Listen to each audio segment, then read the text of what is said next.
Blog Talk Radio.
Hi, this is Margo. This is Sunday, January the 8th, 2017, and I'm going to continue reading from The Spike. Make sure it's the 8th. I don't even know what day it is anymore. Yeah, this is the 8th. Well into 2017 now. Anyway, I'm reading from this book called The Spike, How Our Lives Are Being Transformed by Rapidly Advancing Technologies. This was written by Damien Broderick and copyrighted and published in 2001. He was a science fiction writer from Australia. He wrote it as fiction, I'm thinking, so he could tell the truth.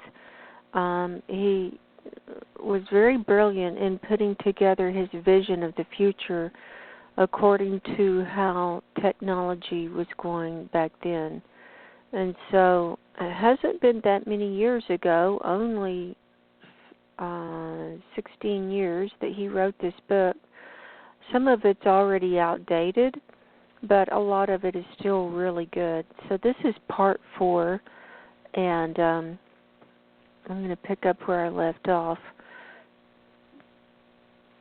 But as I read these things to you, you can see how AI and computers and technology are taking over our lives more and more completely every day. And the ultimate goal of the bad guys is to have an artificial world where people we're living in this artificial reality where there's not really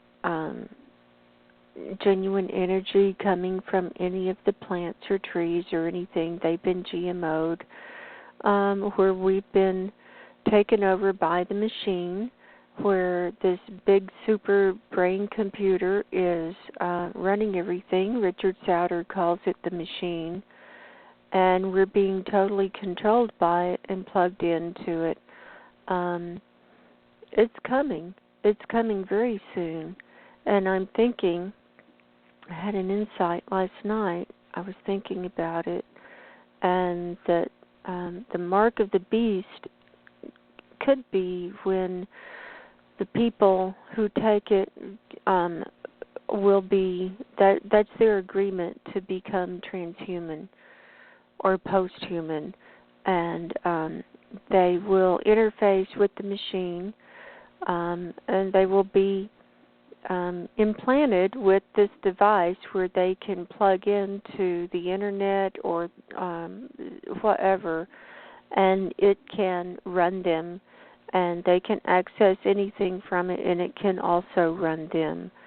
And I'm thinking that might be what the mark is, and they will take it willingly. And I have no intentions of taking that, and I have no intentions of becoming a cyborg or being uploaded into any database here on 3D or anything like that. I have no intention of selling my soul and being trapped in this hellish dimension that will just continue to go down the tubes with technology taking over the original creation that God created as a symbiotic relationship for all of the beings living here. But it's all dying, it's all going away, we can see that. And I know it's not a happy message, but this is reality. And one of the reasons I'm doing this series is I think this is the greatest threat to our humanness and to our souls and to our beingness ever. Of course, Fukushima is bad, and it's going to cause a slow, early death to everybody. But beyond that, this is the greatest threat to our spiritual being. And if we don't recognize it and at least say no in our own minds and say, no, we're not going to do it, we're not going to go along with it, we have to have our intentions set before we die. Because once we die, whatever our intention has been, that's what's going to happen. So that's my belief, at least. But I haven't been there, so I don't know. Anyway, I'm going to continue reading. And the next part of the book, it says, but is it going to really happen, and should it, meaning the spike, meaning the machines taking over. Is all this enthusiasm for accelerating change as routine and doom-savoring journalism often proclaims just science run mad? Is it nothing more than what Ed Regis, in his very funny book, Great Mambo Chicken and the Transhuman Condition, sardonically dubbed, I can't read that. I don't know what language it is. I'm going to butcher it. Finde Cycle Ubristic Mania. I told you I'd butcher it. I don't know that language. That would be a comforting and dismissive diagnosis, of course. Mockery is one way to close your eyes against the opaque, looming, onrushing future. But mockery or outrage are often the flip side of anxiety if we're candid about it. Plenty of doubters still confidently warn us that scientists are playing God or interfering with nature when, let's say, a sheep is cloned, or molecular biologists manipulate somatic genes to cure cystic fibrosis, or just map and file sequences for the Human Genome Project. Similar fear, one recalls, used to be directed at wild-eyed locomotive experimenters hurtling along at a breakneck 20 kilometers an hour. Today, granted, there's far more reason to be nervous. CF remedies and cloned monkeys today, perfect teeth and enhanced IQ tomorrow, genes purchased and installed in the womb, or trash television's favorite, the serried ranks of semi-human military clones. Still, it's quite impressive how some people have no trouble knowing precisely what God had in mind for every eventuality, including some just thought up yesterday morning in the lab. Aside from this perpetual cry of frightened outrage from the excessively pious, many of us go into a self-inflicted cringe at the drop of a quark or the sight of a diagram showing the coiled DNA helix like some ornate decoration from an altar in St. Peter's in Rome. Probably you'll resent me spelling this out, but look deep inside your heart and swear you've never said resentfully to yourself, there are some things the average man and woman are too dumb to know. All those hideous, bristling equations, those ferocious laws, the cascade of principles that non-scientists, I'm one too, We'll never start to understand in any depth, or even in any shallowness, relativity and quantum mechanics, chaos and thermodynamics, energy and entropy, theories of games and probabilities, recombinant genetics, oncogenes, T suppressor cells, melting nuclear reactors, the poison food chain, the crisping ozone hole, and that increasingly scary greenhouse effect. But while we don't understand what the scientists are talking about, we certainly do know in our bones that their secret language encodes the future. That's why I've written this book, to explain how the spike really is likely to happen to you and your children, without going into equations or the mysteries of the gene or probability theory or the mathematics of black holes. Still, should we, here and now, care about the spike? Plenty of wise men beg to doubt it. I haven't heard any negative comments from wise women yet, perhaps because they're accustomed to thinking in generational time. One of those wise men is Barry Owen Jones, a former Minister for Science in the Australian Parliament, and all-around guru of the future, his version of the future. Jones is a world-class polymath with honorary doctorates in science and letters, in command of vast amounts of knowledge in biography, author of the Dictionary of World Biography, The Arts and Sciences and Industry. His book, Sleepers Wake, was among the earliest to warn of the impact of the new global economy and the technological changes underpinning it. He was a UNESCO Executive Board member in Paris and founding father of a National Commission for the Future, now defunct. Among the world's first official institutions to take the greenhouse effect seriously and try to work out what might be done to mitigate its impact.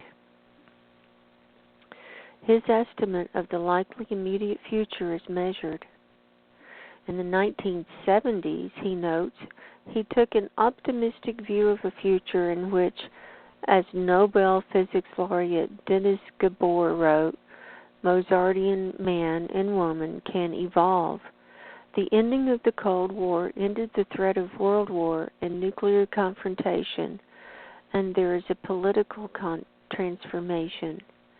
Nevertheless, population explosion, the rise of tribalism and religious fundamentalism, and excessive resource use by the West suggest that we have not yet learned to solve global problems in a rational way. So Jones's response to the impending spike and the devastating, enthralling social impact it'll have upon us all, our children and grandchildren, is very odd. He's just not interested. Quote, the long-range future is unimaginable because of the impossibility of establishing psychological engagement, unquote. We're being reminded, in effect, that nobody in Leonardo da Vinci's day needed to get in a lather about military helicopters and submarines, because they'd remain nothing more than drawings in the old genius's sketchpad for another few centuries. Why should we care about nanotechnology when right now it's no more than a few hundred equations, a few hundred designs on a CAD screen for gears and motors at the atomic scale, a few early model sub-micro devices such as microlithography pens, sensors? Mr. Jones's question is not just why should we care, but how could we care? And let me just make an interjection. Nanotechnology is like the forerunner of all this tech stuff now, and it's in everything. It's everywhere, and it's in everything. It's coming out. So that was 16 years ago. He spells this out with a sporty analogy the kind politicians love to use when they instruct us in matters too hard for our poor little heads to take in. We can speculate about the winner of next year's football final.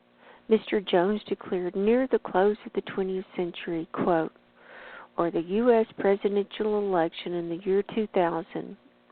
But discussing the football or politics of 2100 is too remote for serious consideration, unquote. Is that persuasive? So much, after all, for those bothersome concerns about the greenhouse effect, which certainly won't be impacting critically upon any U.S. presidential elections in the immediate future. Even in the most dire forecasts, hothouse carbon warming isn't likely to upset the football in the developed world for at least 50 more years. Well, let me make an injection. Wrong. Has not been 50 years since that book was written and since the research was done. And global climate change is running away. It's running away. And I've talked about that too. Guy McPherson, just go look at in any of his work. He's been doing a lot of research in it. And instead of calling it global warming, now it's called global climate change. And we're in rapid global climate change right now. And it's very likely we will not survive it. And to continue, the state of the world in the year 2100 is, quote, too remote for serious consideration, unquote. If we're here, that's my interjection. Suppose it is.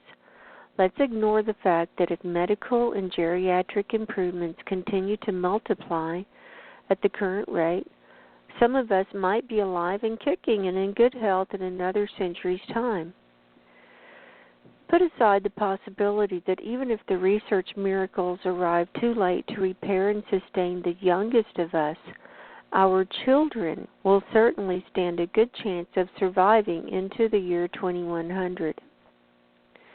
Leave all that to one side. The oddest aspect of any easy dismissal of the looming curve of the spike is simply this. We probably won't need to wait until the start of the next century to be swept up by its escalator. The date proposed by most of the scientists who advance the notion of an impending technological singularity is around 2035. Less than the distance into tomorrow that's elapsed since my last day at high school back at the dawn of the 1960s. Well, we're going to hit the spike before 2035, I'm thinking, folks, and Black Ops probably already has. And the next section is called The Spike Starts Its Upward Curve. The spike was first glimpsed in 1953. Not by wild prophets in the desert, but by American Armed Forces personnel working for the Air Force Office of Scientific Research. They wanted to map the path of likely change in the aircraft in their aircraft and missiles. After the Second World War, all bets on possible developments in the air were off. Radar had altered warfare on the ground and in the sky, and jet propulsion was obviously going to replace the propeller-driven aircraft known since antiquity. Rockets had fallen sickeningly on London, and now their designer, Wernher von Braun, was shooting for the stars under the auspices of his former enemies. In fact, while reaching the stars was his long-term goal, his immediate project as technical director and then chief of the U.S. Army Ballistics Weapon Program was the delivery of heavy nuclear devices if push came to Cold War shove into the Soviet Union and its reluctant allies. Everything was getting faster and more powerful and more deadly. It was a clear trend. You could map it on graph paper. Curves and trends. In fact, that's what trends are. Imaginary connections drawn on suitable charts, smooth lines linking the points of inflection of a series of S-shaped or sigmoid curves.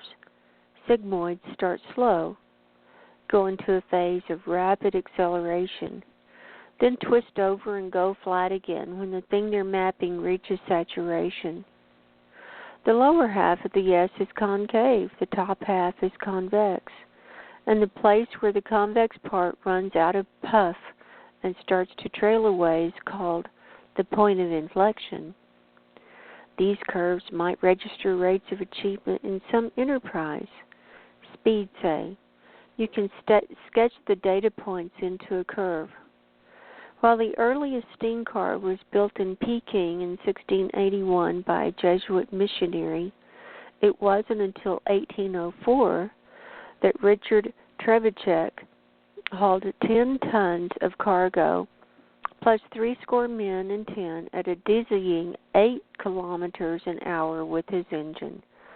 A true railway train was built by George Stephenson in 1814, and his locomotive was first opened to the public in 1825. It was not, I think it's fair to say, astonishingly swift. Things improved.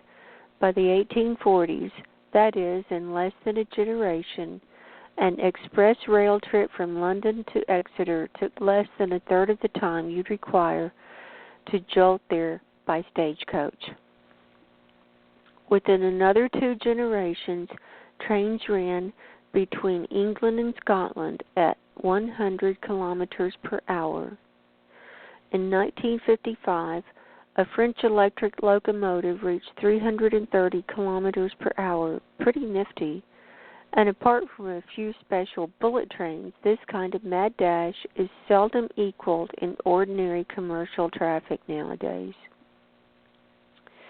In effect, the curve representing travel by rail rises dramatically after the invention of the steam train, more or less peaks within a century, and then chugs along at a pace set by the ever more mordant costs of improving and maintaining smooth tracks, installing reliable signals, then being beaten about the head and shoulders for market share by those automobiles and the vast corporations who chose to turn from rail to road and air for their haulage. It's an S-shaped curve. One can chart the similar rise in speed of the gasoline-powered car from Tin Lizzies on corrugated, muddy country roads to Hyundais and Porsches purring down autobahns. Or more likely, stuck for infuriating minutes at a time in gridlock. Your car might be capable of 300 kilometers an hour, but you'll never see it on your speedometer except by hiring time on a specialist racetrack. The curve for aircraft starts later and rises more sharply, but its rate of climb, too, falls off with the decades. The curve always flattens again, flying into the future. What's happening in all these cases is simple. Technical solutions are tried for the many and unsuspected problems that need to be dealt with in a new medium, using mechanisms at first bulky and makeshift, but quickly brought to heel and greatly improved, if never quite perfected. So your chart of modes of transport and their success stories reveals a series of graceful rising trajectories, each of them bending inevitably toward the horizontal as the costs outrun the benefits, flattening when factors such as weight and available power and air resistance and load and safety and environmental impact and 100 other criteria and parameters dominate the mix, the equation. Within a century, or even more rapidly these days, engineering wizardry turns scientific or technical breakthroughs from working machines to accomplished elements of daily life, and everything more or less stabilizes. If you wish to get from Europe to the United States with least time wasted in an aluminum tube, you paid premium prices and flew the Concorde faster than sound. But there's no way anyone other than a fighter pilot will get there faster than that, unless hundreds of billions of dollars get pumped into a project to build a ballistic aircraft that burns all the way free of the atmosphere on rocket engines and comes down like a flying brick, as the space shuttle does. But note, this sequence of independent curves makes an intriguing pattern of its own. Actually, the curves are not strictly independent, since they derive from the same engineering technologies that feed back into each other to some extent. Still, a train is not a car, and a car certainly isn't a plane, and you can't get to orbit or the moon in a jet. So perhaps it is genuinely startling to find that a second-order line can be drawn through the points of flexion of these several only loosely linked histories of transport. That higher-order curve, then, is a trend for increase of speed as a whole, speed available for human use and human transportation. It starts, as we noted earlier, at walking pace, and stays there for what seems like eternity. It kicks up with the taming and husbandry of horses and their cousins. Wind and steam and gasoline goose it again and again into overdrive, until with the arrival of spacecraft, the curve is headed almost straight up to the top of the page. It's a trend, a meta-trend that looks as if the hand of God is pushing us along, with one invention peaking just as another comes along to take over the baton. Is it a true trend? Well, yes and no. We've been moving faster and faster, but as the trend curve shows, just as the trend curve shows, but it can also be argued that it is, nothing more than an artifact, an illusion, a pen stroke run through a series of histories that could in principle have been connected quite differently if they'd been made in a different culture from ours. One thinks of the Chinese invention of gunpowder, used for centuries as fireworks instead of firearms. Still, once you've drawn that curve, once you've sketched it on logarithmic paper, in which each vertical interval stands for 10 times the speed of the one below it, why, you get a shivery feeling. Perhaps the line truly is telling you something. Perhaps it's a kind of, a hunchy predictive device. See how much time we have. Got about 2 minutes left. At any rate, that's what the U.S. Air Force guys figured back in 1953 as they charted the curves and meta-curves of speed. They kept the curve running, let it press forward. It told them something preposterous. They could not believe their eyes. The curve said they could have machines that obtained orbital speed within 4 years, and they could get their payload right out of Earth's immediate gravity with just a little later. They could have satellites almost at once, the curve insinuated, and if they wished, if they wanted to spend the money and do the research and the engineering, they could go to the moon quite soon after that, so the trend curve said. But of course, trend curves are just optical illusions, created and warped by the partial, selected information you care to put into them. Everyone in 1953 knew we could never get into space that quickly. Even the wildest optimists hoped for a lunar landing by no sooner than the year 2000, that fabled signifier of the impossibly remote future. The curve, however, as you know, was right on the money. Russia sent Sputnik into orbit in October of '57, and Armstrong said his little sentence on the moon less than 12 years later. It was close to a third of a century sooner than loony space travel buffs like Arthur C. Clarke, or so conservatives had painted them, and now had to look away abashed, had expected it to occur. Was the trend for speed actually exponential? It was starting to look like it. Okay, we're going to stop there.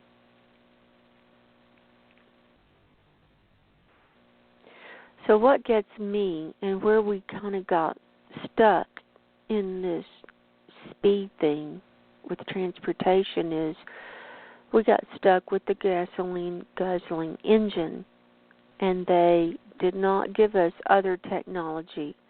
Oh, secret government has it. They have the free energy. They have anti-gravity machines. They have everything. They have the jump rooms. They have whatever. But we don't have it, and that's been manipulated. And Damien Broderick doesn't go into that. So, anyway, that's my reading for today. This is just to get you more up to speed and about where we came from, in order to understand where we are right now. We are in the transition generation, moving from humans to transhumanism to posthumans, and that's how the trend is going. It's going to be hard to stop it. It's going to be hard to turn it around. We're in a race for time on this.